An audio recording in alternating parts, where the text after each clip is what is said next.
Salut les épicurieuses et les épicurieux. Connaissez-vous ces deux personnages?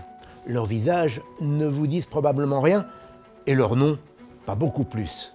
Stanislas Petrov et Vassili Arkhipov. Deux officiers de l'ex-armée de l'Union soviétique, l'armée rouge. De parfaits inconnus et pourtant, ce sont de véritables héros. À 20 ans d'intervalle, ils ont sauvé le monde d'un terrible cataclysme nucléaire. C'est leur incroyable histoire que Thibaut, de la chaîne Histoire Appliquée, nous raconte aujourd'hui.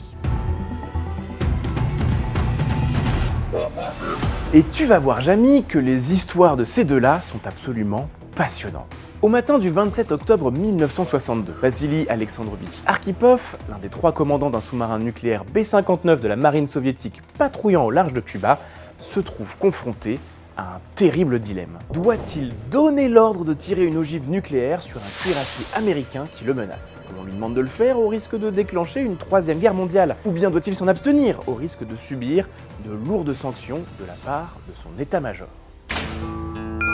Avant d'aller plus loin, il faut d'abord que je vous explique comment ce jeune officier de 32 ans s'est retrouvé dans cette situation assez peu enviable. Pour cela, il faut revenir 4 semaines en arrière, au 1er octobre 1962. Ce jour-là, le sous-marin qu'il commande quitte la Russie pour prendre la direction de Cuba. Sa mission s'inscrit dans le cadre de l'opération Anadyr, qui a prévu de déployer des missiles nucléaires sur l'île de Cuba.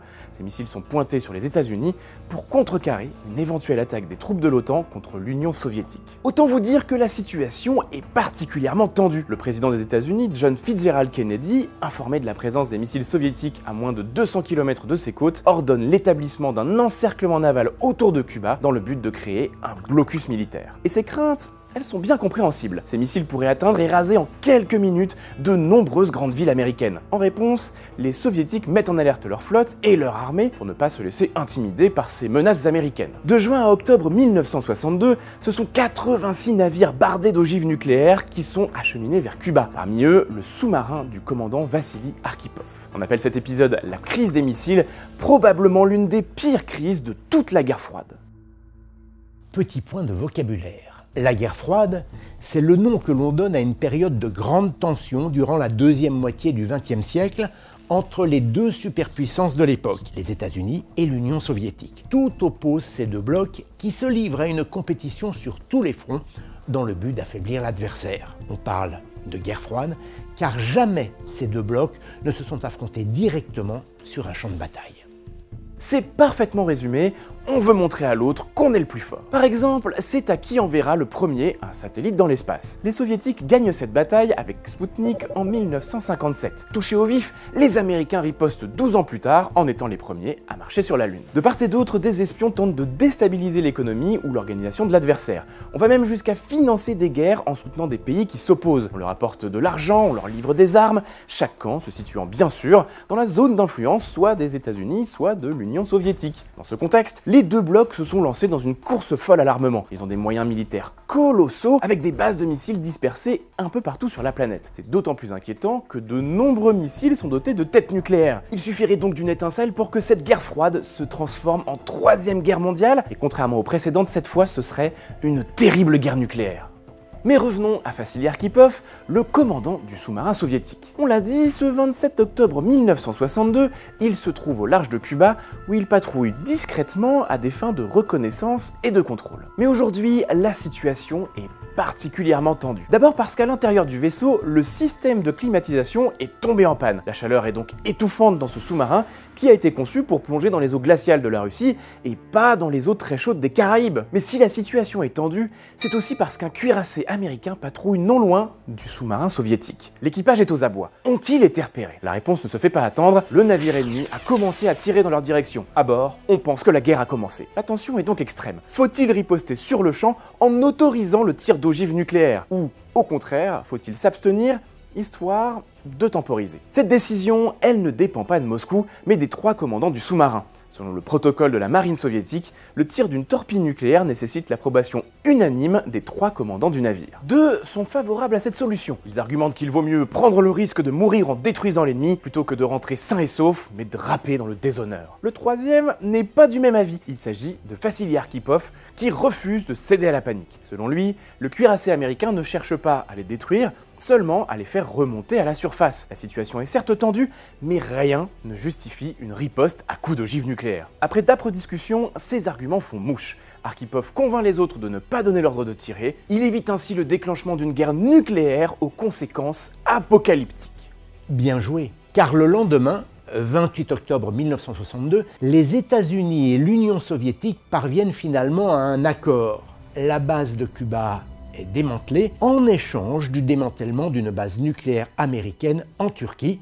La plupart des sous-marins russes rentrent à la maison. Vous pensez peut-être qu'à son retour à Moscou, Vassili Arkhipov est accueilli en héros? Ce serait pourtant la moindre des choses, non? Eh bien, pas du tout. Très embarrassé, l'état-major préfère étouffer l'affaire, parce que pour les soviétiques, montrer du doute c'est perçu comme un acte de faiblesse, voire une véritable honte. En mettant Vassili Arkhipov au placard, on s'assure ainsi de préserver l'image de l'Union soviétique très déterminée, qui ne doute jamais et qui ne fait jamais d'erreur. Le geste de Vassili Arkhipov est donc caché par les autorités. L'officier russe meurt en 1998, À l'âge de 72 ans, dans l'indifférence générale, sans avoir été honoré pour son acte héroïque. Mais dans les années 2000, soit plus de 15 ans après l'écroulement de l'Union soviétique, son histoire est enfin révélée au grand jour. L'un des 2 autres commandants du sous-marin décide de la raconter. Et en 2007, le directeur des archives de la sécurité nationale des États-Unis, Tom Blanton, la rend plus largement publique et déclare « Cet homme a sauvé le monde ». 20 ans plus tard, un autre homme va répéter cet exploit, mais à terre cette fois, Stanislav Petrov. Dans la nuit du 25 au 26 septembre 1983, ce lieutenant-colonel de l'armée rouge parvient, grâce à un sang-froid exceptionnel, à éviter une erreur de jugement qui aurait pu conduire à la guerre totale.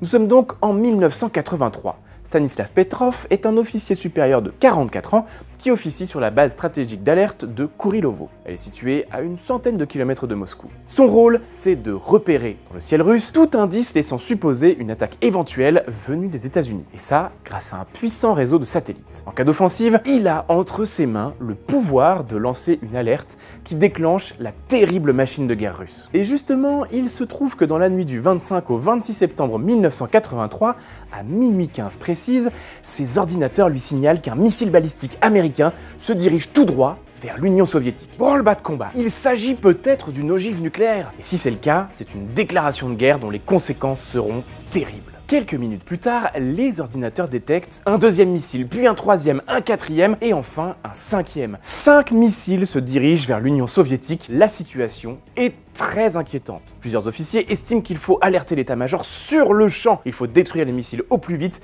et lancer une contre-offensive. C'est une décision lourde de conséquences qui conduirait tout droit au déclenchement d'une guerre nucléaire entre les 2 blocs. Une guerre qui pourrait très vite devenir mondiale. Mais Petrov, ces missiles, il n'y croit pas. Avant de lancer l'alerte, il veut d'abord s'assurer que tout cela est bien réel. Les ordinateurs sont-ils fiables? Les informaticiens de la base procèdent à des vérifications. Et ils sont formels, il n'y a aucun bug. Tout est en ordre. Petrov n'est pas convaincu pour autant. Il reste persuadé qu'il s'agit d'une fausse alerte. En officier expérimenté, il sait pertinemment qu'en cas d'attaque, les Américains ne se limiteraient pas à envoyer 5 pauvres missiles, mais beaucoup plus. C'est cette conviction qui le pousse à demander de nouvelles vérifications. Il contacte alors les stations radar, qui seules peuvent confirmer visuellement ce que les ordinateurs annoncent. Si les ogives sont bien réelles, les opérateurs radar devraient les voir distinctement sur leurs écrans. Problème, les conditions d'observation sont si mauvaises que les opérateurs ne peuvent ni confirmer ni infirmer la présence des missiles et le doute subsiste. Mais pendant ce temps-là, les ordinateurs signalent à la base qu'une première ogive s'est écrasée sur l'Union soviétique.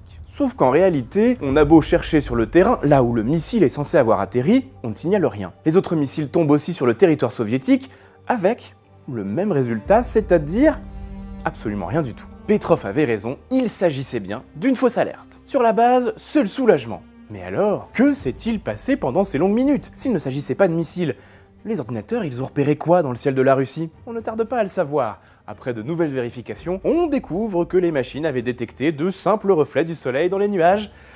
Incroyable, voilà, les avaient confondus avec le dégagement d'énergie de missiles américains. Cette erreur bête aurait pu avoir de lourdes conséquences sans l'expérience et le sang-froid du lieutenant-colonel Stanislav Petrov. À cette époque, cet événement est une nouvelle fois passé sous silence, il est classé secret défense. Il faut donc attendre les années 90 et l'effondrement de l'Union soviétique pour en avoir vent. Tout comme son compatriote Arkhipov, Stanislav Petrov est un véritable héros. Pour ses actes, il a été distingué dans les années 2000 par l'Association of World Citizens, une association pour la paix dans le monde basée à San Francisco, aux États-Unis. Après toutes ces années, c'était peut-être la moindre des choses.